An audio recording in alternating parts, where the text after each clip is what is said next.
Hey, everybody. We're here for the next episode of the Bravo Zulu live stream. We're going live now across YouTube, across LinkedIn, across X, across Facebook. This is streaming everywhere. It's live. You can interact with me and my guest today. Speaking of which, my guest is going to be absolutely fascinating. Here we are. It's Tom Handley from Alton Towers. Tom, how are you? Good evening. How are you? Excellent, thanks. And we're also joined by GP. Anyone interacting with D4H knows GP at this point. GP, how are you? Doing really well. Thanks, Excellent. Robin. So, so I am really excited for this live stream. Just want to let you know that this is going to be definitely epic because this customer is a one of a kind, and you will see that when we get going with the live stream. So, buckle in, and this is going to Learn be your bars, yeah. Tom, you're at Alton Towers, largest theme park in the UK, if I'm right. Yeah, so we are a large family theme park based in Staffordshire, over 500 acres of site. Amazing. And you've been using D4H as kind of the piece here of managing for events in the park. Yeah, so it's managing our training, managing our personnel, and the rescue teams within the park. Excellent. So let's, if we could bring up a map, we'll kind of show people where we're talking about. We're coming in from all over the world today. We will have viewers coming in from all over the world, so it's nice to sort of show this off. So GP, you're in. I'm in Toronto. Nice. Definitely. GP's coming to us from Toronto, Ontario. I'm in Dublin, Ireland, and Tom is over here in the UK. So Tom, this is the park. We're just zooming in on it. Tell us a little bit about, so to set the scene for people here of what. Yeah, so we're a 500-acre site in the middle of Staffordshire countryside. We're a large family theme park. Each year we welcome tens of thousands of guests through our gate, and with that, then we've got thousands of colleagues that work with us as well.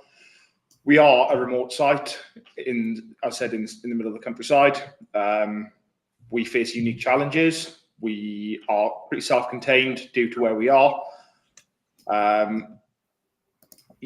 Large site, multiple hotel complexes, multiple different attractions, and rides for all varied guests.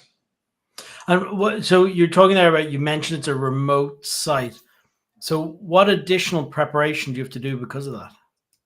So we try and train regularly with multi-agency training, external agencies for support.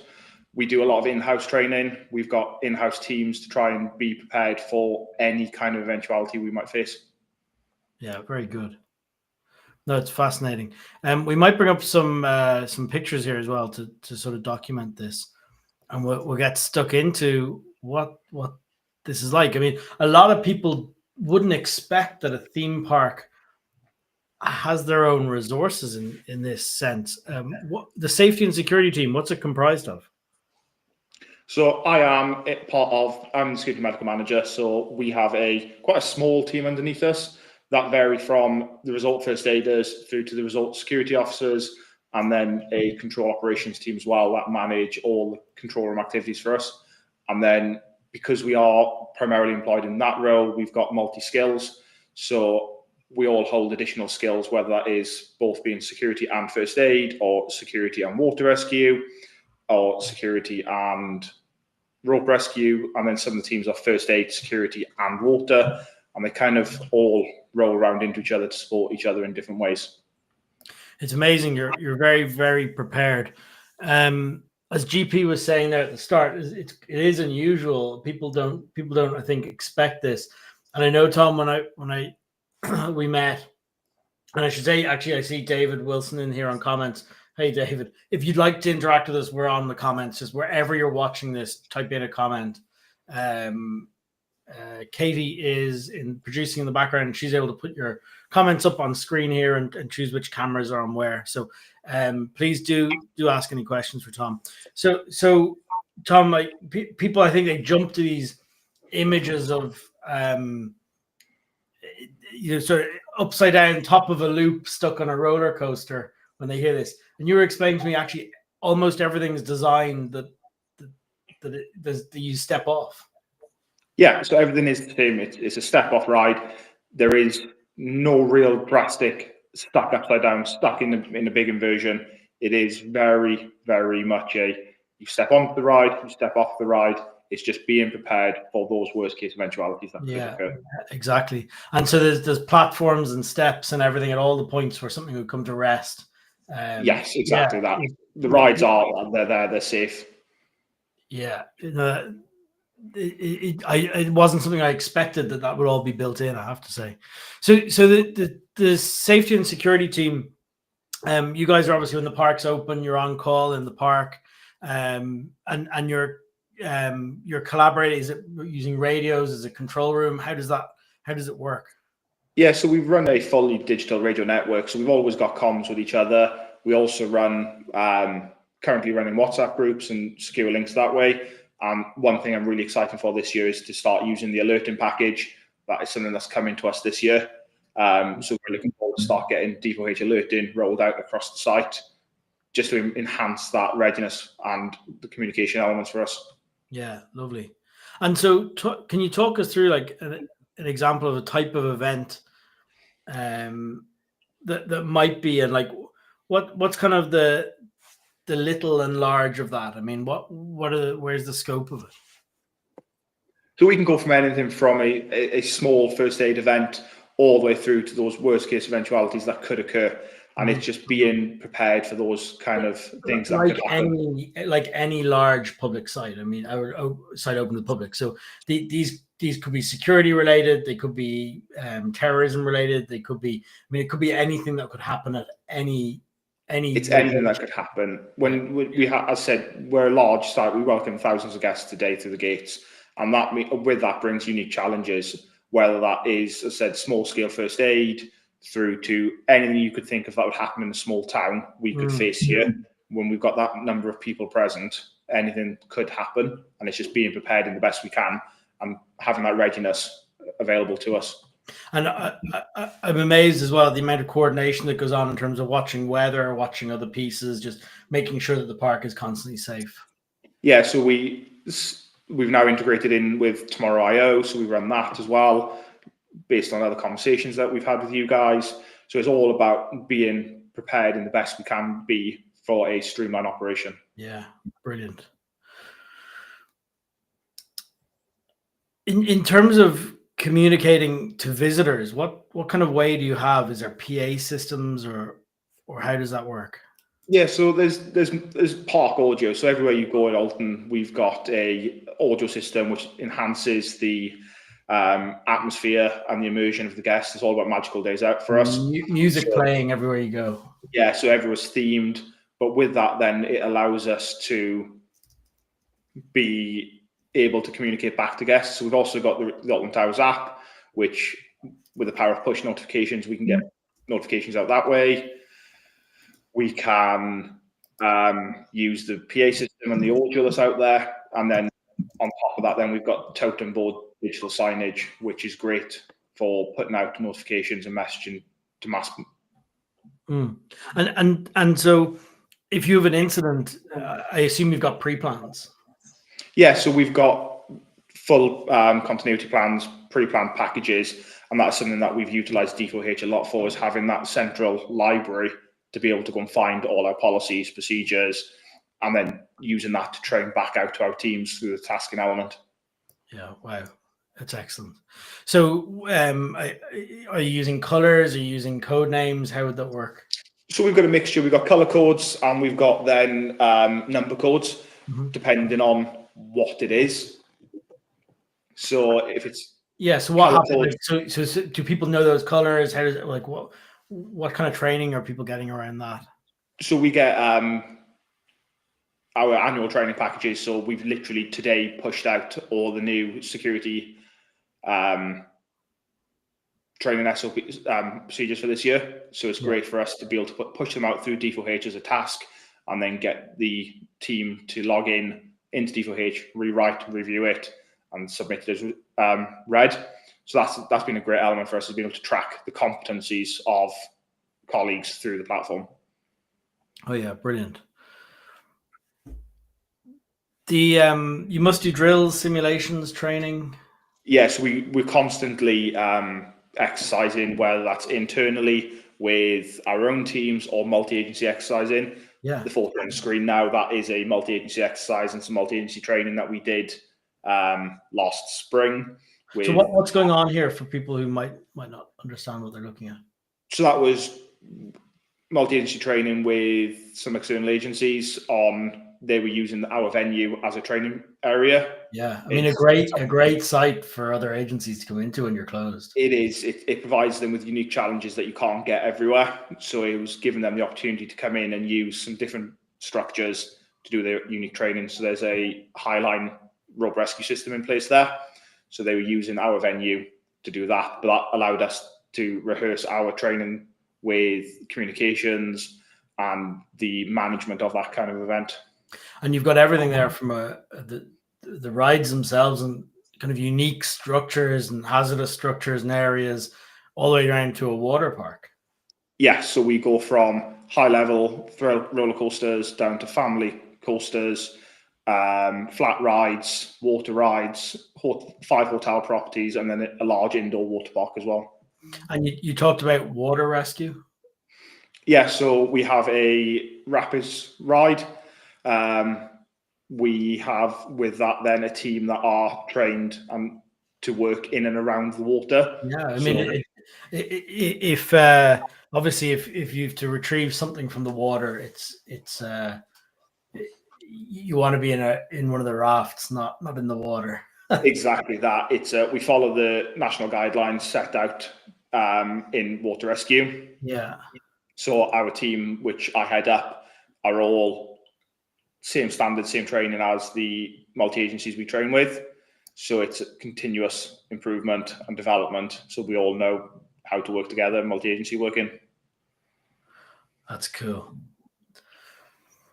So Tom, I had a question for you, to be honest. So when we look at these scenarios or the drills that we are doing, how does D4H come into the picture with, help you with these tasks that you're carrying out, or even to record these events in D4H? Yeah, great. So for us, it's the planning of it. So we can put in there, we can pre-plan our training exercises. As I said at the start, this for us is the additional training and additional roles are in addition to our normal day-to-day role. So our rescue team is comprised of myself, the security medical manager, some of our first aid team are in there, some of our ride operators, some of the ride hosts, and then some of the rides managers. So being able to plan, put in the exercises in advance, the team can see what's going on, where it's going on. They can then see what's going on and then book onto it. So me as a training manager, I can see what's going on where and allow them and plan my events. But then also is to track their competencies. So we've all got multiple competencies, whether that's my water rescue, my display screen equipment training, and quite like my skills, my qualification card is quite extensive because it's got my multi-roles. So having all that in one place then for an audit perspective, so if we had a group-wide, so a Merlin group audit, it's quite easy for us to look at what everyone's got, how competent they are, and we all know the difference between the qualification and the competency, and D4H is allowing us to track the qualification and the competency and give us that pre-plan and a pre-notice if someone's lacking a skill or is about to expire in a skill. What did you do before D4H? That sounds complex. So before we were kind of using multiple other systems, but I used D4H back in 2015 and 2016 when I was volunteering with a search and rescue team. I was with West Mercia Search and Rescue for some time before I came to Alton Towers. Tom, you wouldn't believe how many people come to D4H professionally through their volunteering with Lowland, Mountain Rescue, Coast Guard, all these other volunteer groups who use D4H, and then then we see it go into their workplace as well. Yeah, so for me, it was great. I used it in a search and rescue capability, and it was such a simple platform to use that to bring it into my professional role was quite a simple one for me. It's streamlined processes. There's big drive within our business at the minute on continuous improvement and development. So for us, centralizing all of our systems in one place was the key. Yeah, brilliant. Well, you're using equipment management as well, so you've talked about people there. How about so equipment management has been quite a large task, and a big shout out to GP for the help on that one. There was over 3,500 assets to migrate from multiple Excel spreadsheets into D4H. what type of assets are they? Like, give us a picture of the kind of stuff. So we've gone from automatic external defibrillators through to bags, first aid bags, and then into the harnesses, helmets, priming metalwork, dry suits, life jackets. All the kind of assets from within the rescue team have now migrated into D4H. And the newest thing we've just added into there is our drone assets. So we have multiple drones on site for inspections and incident response. Did I see that was drone deploy? Am I right? Yes. Yeah. So we've been doing a little bit of work with drone deploy, but also internally as well, using some other software. But yeah, so drones have just been added in there, and we've started utilizing the checklist function to create the inspections and the periodic inspections for drones. Is that inspecting rides, inspecting certain pieces? What is it that you're doing with them? So the inspection and maintenance is being used for the drone, inspecting the drone itself. It's monthly maintenance on there. Yeah. So as the manufacturer's guidelines say, we should be doing ABC inspection every month. And what would the drone be used for then in terms of your team? So it's within the security and first aid team, we are using it for any kind of eventuality where it's giving us that eye in the sky. Yeah. It's being able to be used for missing person, traffic management, seeing if there's what the traffic situation is looking like coming in. As we said at the start, we're in quite a remote area, so the roads around here are quite narrow. So when we're getting guests in the morning, it's giving us that overview and that allowing us to be prepared in a different way to what's going on. Yeah. Oh, very good.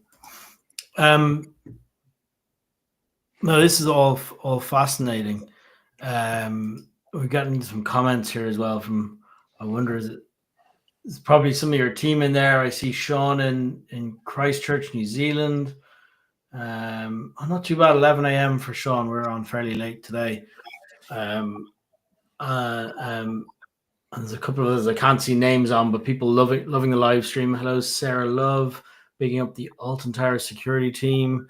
Fantastic. Okay, so emerging technologies. I mean, the drones are very interesting as an adoption. What kind of difference does that make for you? I mean, what's the kind of business case there? So the business case is given it's streamlined working, it's improving how we work and seeing what its uses are. So still developing the drone use. It's quite a new asset to us. It's under 12 months old. So we're still writing the business case officially for that. Yep. But it's taking the drone and going, right, okay, with drone software and technology being still in development, but developing quite quickly, it's seeing what we can use it for. So one of the big things for us is mapping. So we're 500 acres of site with a lot of tree coverage. So using the drone to remap what we've got and give us a quite detailed 3D model of the resort using a digital twin. And that's where the drone deploy stuff has been linked into as well. Yeah, brilliant. In terms of using D4H then, so we talked about personnel training and equipment management. You talked about inspecting equipment and the value of if you had an audit in some form. What are the most valuable pieces of that? So we've talked about qualification tracking, equipment inspection. Is it just feeling organized, or is there some killer feature in there that is the piece? It's the one-stop shop. It's having everything in one web-based platform, and the key there being it's web-based. So no matter where we are, I'm obviously based at Alton most days of the week, but if I'm away at another site, I know I can log on from anywhere and see what's going on, and being able to see everything in one place, no matter what happens. As we said about the policies being in there, it's being able to access those policies, whether I'm at my desk, on my mobile, on my tablet, home, traveling. It's been able to see everything in one place. Yeah, that's brilliant. The what other features could we build for you? What's useful? So some of the stuff for us would be having some customizable fields within the exercise. When you're creating an exercise, having some customizable fields in there, just to being able to add in what we're doing. So where you got the pre-planning, the description, being able to tweak a few bits within there. As with drones being such a hot topic at the minute for us, having a digital logbook would be a very good asset for us, being able to log flight hours, not just exercise hours, but individuals' flight time within there. That is something that's really hot for us at the minute, is looking at that. We've heard that request lots and lots and lots over the years, and it's something we really do need to build. Is our logbooks.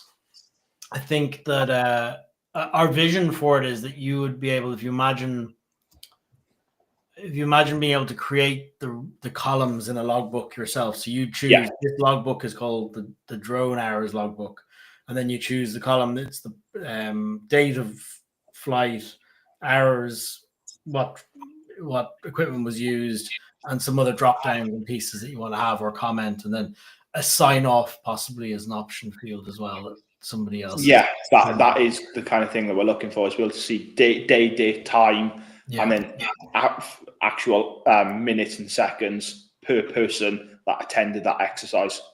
And what does that look like from a sort of approvals point of view? Do you want to be signing off each line? Like, should they? Because one of our ideas is they come into an inbox area, and in the inbox you would see all logbook entries effectively from people who submitted them, and then someone can approve them, so they're verified, or would that not matter? Yeah, that would be great, because then it could go to the accountable manager or the chief pilot. So the chief pilot for Alton could sign that off to say, yeah that is correct. And then if it was being able to be taken across into the rope asset as well. So when we're using rope systems, that 100-meter length of rope was used, signed off to say, yeah, it's still good, and it was used in that exercise. So we're tracking.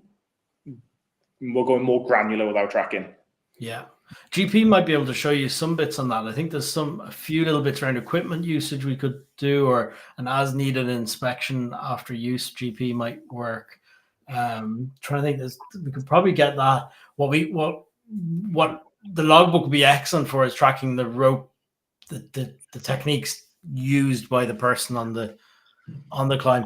What kind of reporting would you want to do on that then? So let's say we take the drone example. Do you want to take a date range and say how many hours they've done? Like, is this towards a certification or renewal? Yes, that would be exactly that. So we have to do 2 hours of flight time every 3 months. Yeah. So to be able to take that data and put it a quarterly report to say that, yes, I have achieved 2 hours and 26 minutes of flight time within the last 3 month period. Yeah, and it sounds like even a more premium piece would be setting some rules on it, so it warns you if you're not going to hit the requirements. Yes, that'd be an amazing asset and tool to have. Nice, that would be a great feature. And then interface wise, it sounds like it would be mobile apps, so the person can do it themselves, nice and quick. Just for the mobile is key. Yeah, brilliant. Anything else, Tom, that you think D4H can do for you? I mean, we've worked together a little while, but there must be more. There's a few other bits, but it's looking at it and going, how could we do that? So like having a dashboard so it's pulling some of the incident management stuff is where our next branch is going to be going, is looking at the incident management system and how can we use that. So like another big push is having a dashboard that shows us how prepared we are for the day. So have we got any weather impacts coming in? So obviously when you visited us last year or the year before, we spoke about Tomorrow.io. We've now Tomorrow.io, great asset for us, but having the ability to look at what weather impacts we're facing, what are any tree issues, any electrical issues, power issues, Wi-Fi issues, having almost just a visual dashboard that pulls all these things together, whether that is utilizing the AP stuff, the API stuff, or just a kind of a yes/no kind of color-coded dashboard within incident management. Well, the big project we're working on, and I'll get a smile out of GP probably, is Project Mosaic, right? Is this big control, and Tom, you may have heard of it. I think it's going to fit that very well. The other one, actually, there's Alessandro and Carl said to us today internally that we're off to Calgary next week. It's tough 15 of us going to visit a customer there. And minus 25 on Sunday night in Calgary is the forecast. But we're going to test while we're there in the Rockies the new live location. So Alessandro and Carl were saying we'll get everyone traveling set up with this. We're going to start testing that. So that's where anyone using the app can opt in to share their location live in D4H. So you would see everyone moving around. And your radios may do that already. I'm not sure, but it's certainly of use to a lot of people. Yeah, it'll add a different element and a different way of working. That would be really interesting to work with. Yeah, no, we're looking forward to that. And then for people watching, the kind of first iteration is, it's through our app. The next piece will be opening up the ability to add other providers in there. So we'll work on a couple of other providers. And we've lots of requests around Garmin, InReach, and other trackers and things like that. I think Anywhere Labs, Somewhere Labs, I think is a company. Or is it Anywhere? I think it's Somewhere Labs. And also then API connectivity around that. Yeah. So GP, I think you had a final question, or maybe more than that, for Tom as well.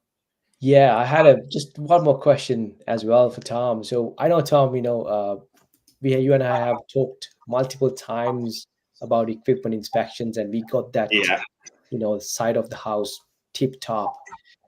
When you were going through those inspection steps, creating inspections, what were your challenges? Because equipment management is a product that we are going to be investing, and we are going to be looking at revamping to the next level. So in your perspective, do you see any improvements that we can do? It'll be digital inspections. So being able to take that inspection form mobile and do it digitally but linking it back through to the actual exercise. So on the exercise, it tells me the drone batteries and the drone controller have gone out, but being able to link that inspection back into it. So when I'm doing a training exercise, I can remotely tick off the inspection, say, yes, it's gone back into service from exercise in serviceable condition. That's gotcha. Nice. Yeah. I wonder, I'm wondering, GP, if we set that up as as needed inspection, so there's no cycle on it. You could just do the checklist on the fly at the exercise on the mobile app, I'm thinking. Yeah, we can definitely. With the barcode features we have in the equipment application, it will definitely come in handy. Yeah, I think it might be possible.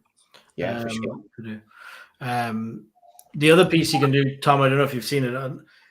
You can start a timer on items on an exercise, and it'll log the hours used on the piece of equipment. Okay, that's a little bit hidden. Let me see if I can pull it up here, because Katie, I will share my screen again here. The bulk actions were good. That was a nice feature. Let me scroll down here.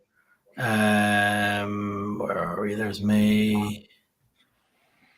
Here we go. So it's this used on activity functionality. Let me see if it's any bigger. So This was just adding swiping to it, but it's the same piece. If you go on the mobile app and say, let's see if I can search for it. Let's used. We might have it here. Scan equipment in, out, and activity. Here we go. So on the mobile app, you can, if you go into usage, it'll ask you, do you want to create a new exercise or select one you've got already on the calendar or incident or event. And then you can either search for items, type in their ref, or scan a barcode or an RFID tag on the item, and it starts a timer on that item and lets you know the item's gone out. It adds it to the list of equipment used on that activity. If it's consumables, you probably see it here. Yeah, it's into usage. Oh, sorry, we're jumping over to my tab. Sorry, there we go. So yeah, on a consumables, you get to add them. So into usage on the app, and then it'll start a timer for each item scanned, searched for, and you'll see this counting up. When the item comes back to check in again to whether it's back at a storeroom or a truck, you just tap on this and it stops the timer, and it'll automatically add that amount of time onto that item's usage. And you can do the same with there's consumables and everything else in there, miles driven and everything else. No, that'd be great to play with. Some stuff to play with this weekend, definitely. And then there is another one, just what we're doing, scanning in and out. It's signing in and out of training exercises. So if attendance hasn't been updated prior to the training session, it's being able to digitally sign someone in, whether that's like a app-based form, so you can open up the training exercise and do like a digital register. Yeah, GP, I can hear you typing and documenting these. You might explain the process for people of like what's the follow-up on this? Absolutely. So for the audience, this is in terms of the feature requests that we get. So you can send feature requests via help@d4h.com, or you can give the feature feedback when we connect with you on a call.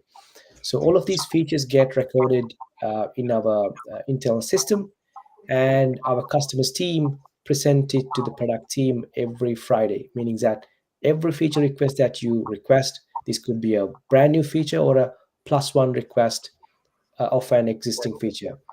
All of these features get in front of our product team, and they take a look and see how best we could accommodate these into the development plan. So definitely, Tom, this is an exciting feature. I think we probably have that feature in the pipeline.